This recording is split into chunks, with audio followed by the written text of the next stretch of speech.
Welcome to all. I am Pallavi Sawase. बघा, आपली इंग्लिशची series चालू आहे, त्याच्यामधला पोएटिक डिव्हाइसेस हा एक क्वेश्चन तुम्हाला आहे. पोएटिक डिव्हाइसेस मध्ये काय असतं तर figures of speech. Figures of speech हा तुम्हाला 1 मार्कला क्वेश्चन कंपल्सरी असेल. जेव्हा 5 मार्काचे क्वेश्चन्स असतात आपल्याला त्याच्यामध्ये कंपल्सरी 1 मार्क असणार आहे. 1 बाय 1 आपण एक मार्क्स गेन करत चाललेलो आहोत. तर बघा, पोएटिक डिव्हाइसेस मध्ये फक्त फिगर्स ऑफ स्पीच येतात का? नाही येतात. रायमिंग स्कीम येतात, राईम वर्ड्स वगैरे येतात, पण त्याच्यामधला फिगर्स ऑफ स्पीच किंवा टोन्स वगैरे येतात. तर फिगर्स ऑफ स्पीच मध्ये हा काय तर आपला 1 मार्कचा क्वेश्चन, 1 मार्क्स आपल्याला इथे मिळून जातील. ओके, क्वेश्चन काय पडेल, how identify the poetic device. Poetic device असा क्वेश्चन तुम्हाला तिथे फिगर्स ऑफ स्पीच विचारलं जाणार नाहीये. तर तुम्हाला तिथे काय करायचंय, सुरुवातीला पहिल्यांदा अलिटरेशन आहे का रिपिटेशन आहे हे बघून घ्यायचं. कोणतंही वर्ड्स असेल लक्षात ठेवा, पहिल्यांदा आयडेंटिफाय करताना अलिटरेशन आणि रिपिटेशन आहे काय बघायचं आहे. आता अलिटरेशन म्हणजे कसं लक्षात ठेवायचं, एबीसीडी मध्ये काय आहे, ए हे फर्स्ट लेटर आहे. सो जेव्हा फर्स्ट लेटर रिपीटेड असेल, बघा एका लाईन मध्ये फर्स्ट लेटर रिपीट असेल तेव्हा तिथं अलिटरेशन हा काय होणार आहे, पोएटिक डिव्हाइस किंवा फिगर्स ऑफ स्पीच होणार आहे. त्याच्यानंतर बघा, I want to sow seeds of moon. बरेच जण काय करतात, वरच्या लाईन मध्ये आणि खालच्या लाईन मध्ये सेम वर्ड असेल तर घेतात. That is totally wrong. एका लाईन मध्ये सेम वर्ड्स मध्ये काय असेल पाहिजे, फर्स्ट लेटरच रिपीट झालेलं असायला पाहिजे, तेव्हा येणार आहे अलिटरेशन. त्याच्यानंतर बघा, सेकंड आहे आपल्यामध्ये ग्रेट, वाईड, ब्युटिफुल, वंडरफुल आणि वर्ल्ड. आता बघा, वाईड आहे, वंडरफुल आहे, आणि असं नाहीये की बाबा मधील सिक्वेन्सनी वर्ड्स असायला पाहिजे, नाहीये तसं काही. एका लाईन मध्ये आहे. तर हे जे सेंटेन्स आहे बघा, क्लायमॅक्स आणि अँटी क्लायमॅक्स म्हणून पण एक आपल्याला पोएटिक डिव्हाइस असतो, पण आतापर्यंत त्याच्यावर काही क्वेश्चन पडलेला नाही क्लायमॅक्स अँटी क्लायमॅक्स. आता चढत्या क्रमाने जेव्हा मांडणी केले, great, wide, beautiful, wonderful, world असं केलेलं आहे, म्हणून हा झाला क्लायमॅक्स. आणि जर world, wonderful, beautiful, wide, great केला तर तो झाला अँटी क्लायमॅक्स. चुकून पडला तर. पण आतापर्यंतचा माझ्या एक्सपिरियन्स नुसार काय तर क्लायमॅक्स अँटी क्लायमॅक्स कधी पडलेला नाहीये. त्याच्यानंतर बघा, तुम्हाला आयडेंटिफाय करायचं आहे. आयडेंटिफाय केल्यानंतर तुम्हाला हाफ मार्क्स मिळेल आणि त्याचं एक्सप्लेनेशन लिहिणार आहे, त्याच्यामध्ये तुम्हाला हाफ मार्क्स मिळून जाईल. त्याच्यानंतर आहे आपला रिपिटेशन. टोटली वर्ड जेव्हा रिपीट असेल तेव्हाच तिथे रिपिटेशन हा काय होणार आहे, तर मराठीमध्ये याला अलंकार म्हणलं जातं फिगर्स ऑफ स्पीचला. Keep fit, little man keep fit. बघा, कीप फीट हा काय तर रिपीट वर्ड आलेला आहे. सो असं म्हणायचं की बाबा, keep feet these words are repeated in this line, so here is the repetition poetic device. त्याच्यानंतर just smile, T man just smile आणि जस्ट स्माइल हे काय तर रिपीट झालेलं आहे. सो इथं काय रिपिटेशन. तर ह्या शक्यतो ह्या दोन्ही पैकी आणि सिमिली आणि मेटाफोर या दोन्ही पैकी एक असतोच बऱ्यापैकी. नसेल तर मग पुढच्या मध्ये जातात. आता सिमिली मध्ये बघा, सिमिली मध्ये फक्त 3च वर्ड लक्षात ठेवायचे, ॲज, लाईक आणि सो आहे. As, like, so. मग ॲज कशामध्ये असतं रे, पॉझिटिव्ह डिग्री मध्ये. जर पॉझिटिव्ह डिग्रीचं जरी सेंटेन्स असेल तरी ते कशामध्ये असणार आहे, सिमिली मध्ये असणार आहे. जसं की Suresh is as strong as Ramesh. Growing like wildness. आता लाईक कुणासारखं, तर सिमिली मध्ये काय असतं तर कुणासारखं तर कंपॅरिझन केलेलं असतं, त्याला म्हणतात simile. I was wandering like a cloud. कुणासारखं तर ॲज, लाईक आणि सो मध्ये असतं. पण मेटाफोर मध्ये काय केलेलं असतं, कुणासारखं वगैरे असं सांगितलेलं नसतं, तर डायरेक्ट काय सांगितलेलं असतं. जसं इथं बघा, my handwriting is like a diamond. बघा, मी दुसरे एक एक्झाम्पल देते. My handwriting is like a diamond. तर माझं हँड रायटिंग हे काय तर डायमंड सारखं आहे. पण मेटाफोर मध्ये काय सांगता आहे, माझं हँड रायटिंग आहे हे कुणासारखं नाहीये, डायमंड बेमंड काय नाही, तर माझं हँड रायटिंग म्हणजेच डायमंड आहे. My handwriting is a diamond. तर ह्याच्यामध्ये बघा, माझं हँड रायटिंग काय आहे तर हेच डायमंड आहे, कुणासारखं वगैरे नाहीये. हे काय सांगतं तर मेटाफोर सांगतं. किंवा समटाइम्स काय असतं तर ऑफली काय केलेलं असतं, कंपेअर. बघा, ministers are the pillars of state. ऑफनी सांगितलेलं असतं तेव्हा मेटाफोर होतं. क्लाउड ऑफ डाउट्स आहे बघा, मदर ऑफ अर्थ किंवा मदर अर्थ ऑफ त्यांनी रिमूव्ह केलेले, पण मदर अर्थ आहे किंवा मदर ऑफ अर्थ आहे. ओके, त्याच्यानंतर बघा मेटाफोर लक्षात आला. एक तर तुम्हाला अलिटरेशन रिपिटेशन असेल, आयदर काय असेल सिमिली किंवा मेटाफोर असेल, या चारीपैकी एक असेल. त्याच्यानंतर पर्सोनिफिकेशन आहे. पर्सन म्हणजे काय असते? माणूस. पर्सोनिफिकेशन म्हणजे त्याच्यासारखी ऍक्टिंग केलेली. Non living things act as a human being. बघा पर्सोनिफिकेशन मध्ये काय असतं? Non living things, non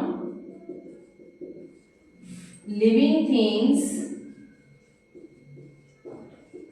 act as human being. तर माणसासारखं काय केलेलं असतं? कृत्य केलेलं असतं.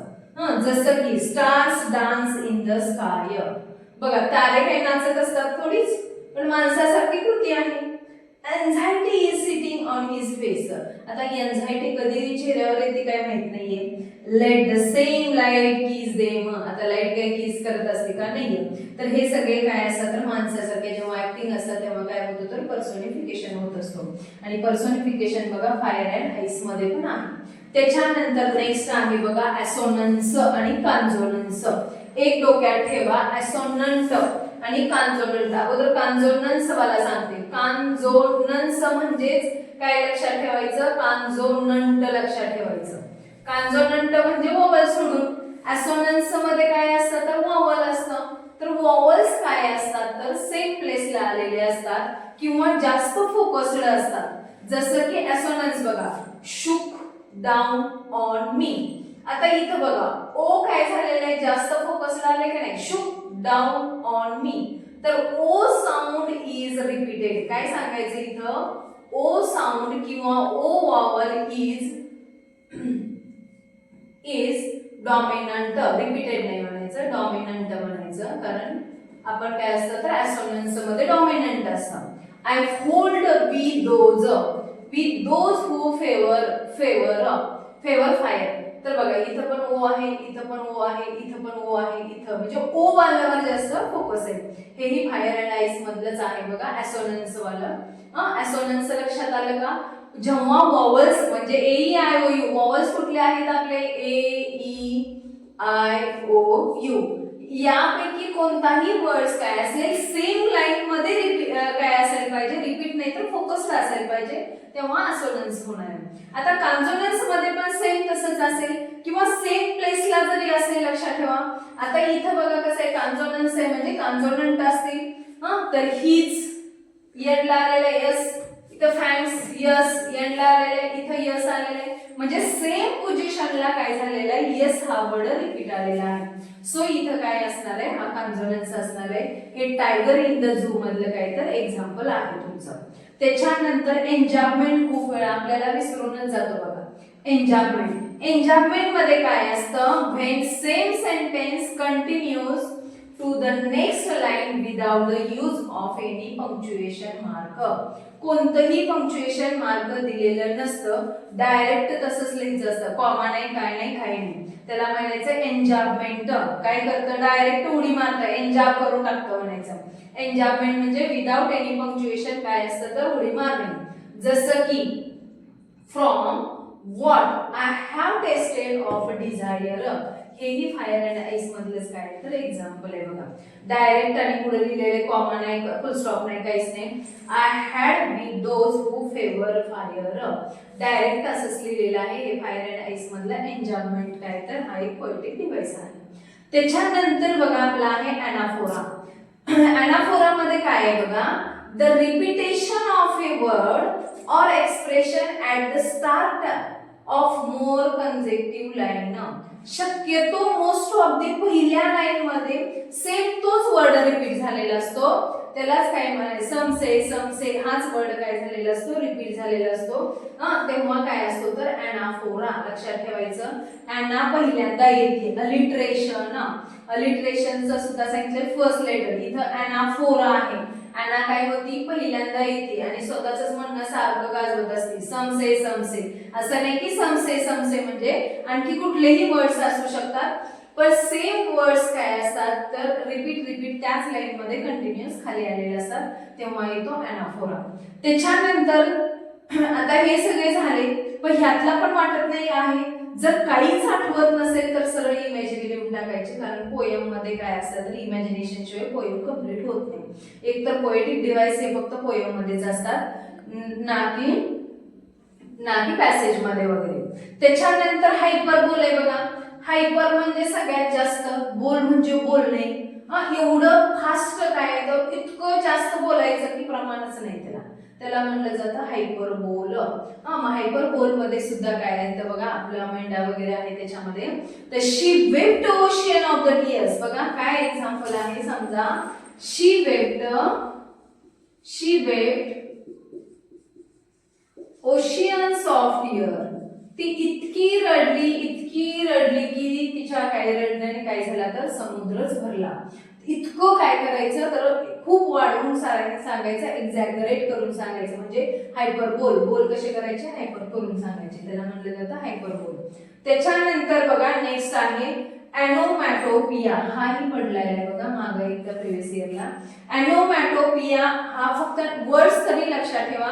ॲनोमॅटोपिया मध्ये काय असतं तर वर्ड्सचं काय केलेलं असतं तर एक्सप्रेशन असतं. ट्विटरिंग, मर्मरिंग, रसलिंग असले वर्ड्स. आवाज जिथं साऊंड असतो बघा, एक्सप्रेशन ऑफ द साऊंड काय असेल, एक्सप्रेशन ऑफ ए साऊंड. जेव्हा साऊंडचं एक्सप्रेशन असेल तेव्हा काय असणार आहे, ॲनोमॅटोपिया असणार आहे, लक्षात ठेवा.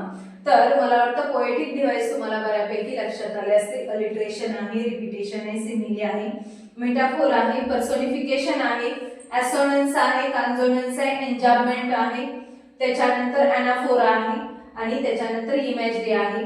हायपरबोल म्हणजे काय तर खूप एक्झॅगरेट करून बोलायचं. ॲनोमॅटोपिया म्हणजे आवाजच आहे. अशा टाइप्स मध्ये आपण 12 काय सांगितले पोएटिक डिव्हाइस बघितलेले आहे. जर व्हिडिओ आवडला असेल तर लाईक करा, सबस्क्राईब करा आणि शेअर करा. थँक्यू.